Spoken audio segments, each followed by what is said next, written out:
right. So, I just got back from the Revision Theater production of the Pippin, and I got the macaronis cooking on the stove right now because I am a little bit hungry.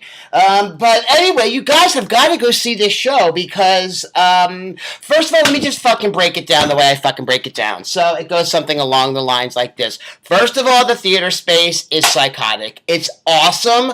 I'm so happy that you guys found your little home, because as much as I liked the atmosphere of the what was it, the merry-go-round, it was just a little bit too hot for me. And the theater, where is this? The theater, where does it go? St. George, the St. George Theater, the theater at St. George, whatever the kids call it these days. It is air conditioned. It is so comfortable. You can see like everything. It's like you don't have to worry if tall people are sitting in front of you. Oh, on a totally side note, I mean, listen, here's the deal. This is my only constructive criticism about it, but I have a solution to the problem, so there's no need to cause a panic over it. But let me just tell you something. I have a bony ass, and I thought it was very nice of you that you provided the seat cushions. It was very nice. That made a lot of the difference. But if you don't have a little extra junk in your trunk, this is what I'm going to recommend. You just bring like a little pillow from home, like perhaps like a little throw pillow on your couch. Just slip it in your pocketbook. No one's going to know the difference. I'm not going to search your shit when you go inside, so don't even worry about it. That was it. But what I did, because I found an immediate solution to the problem, was you could just grab a couple of extra seat cushions behind you. 3 is like perfect. You get 3 of those cushions under your ass. Act 2, you are just like that. You know what I mean? You're not shifting and moving. Now, back to the story. The play was Dear Bob Angelini. Dear Detective Liberlini, you did an outstanding job with this show.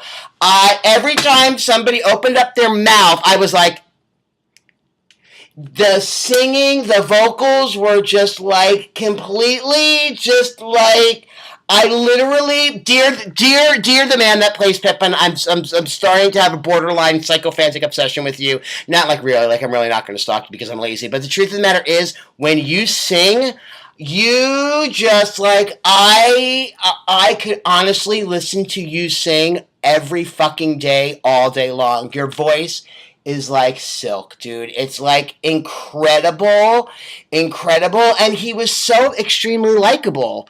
Let me go through the program the way I like to do, the way I like to give my critiques. Dear ensemble, I loved the ensemble.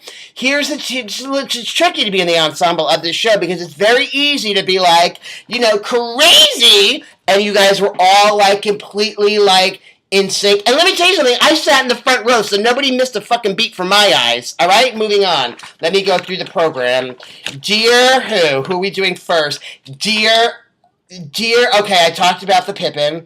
Dear the leading player. Wow, you have some moves. You have some sweat. You have a gorgeous voice. Like, I've seen you in the plays before. I've seen you play in the plays before. But you know something? This was your moment. Like, you came out and you shined. And you have impeccable timing, if I might add. Moving on. Who's next? Brett Colby. Dear Brett Colby.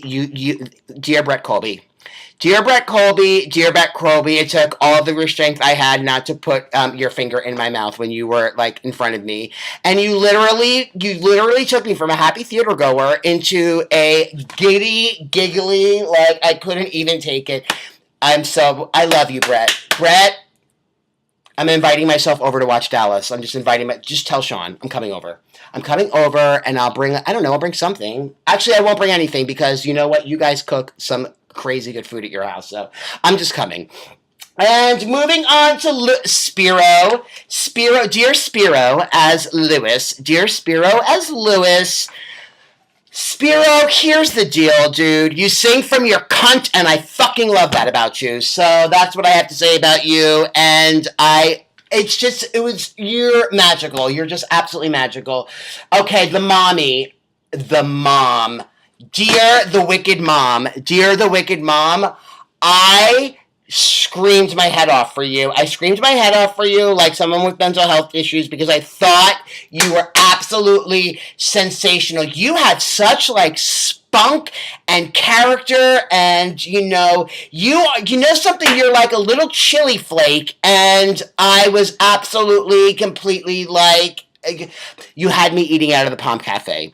Moving on to the next person in the show would be the granny. The lady that played the granny. All I wanted to do is scream out, "You go, sis," because you're another one. Your voice is absolutely like crazy. Where do you people come from? It's like you're all aliens. Moving on to Theo. Oh, the teenage kid with problems. The teenage kid with the problems and the wristbands.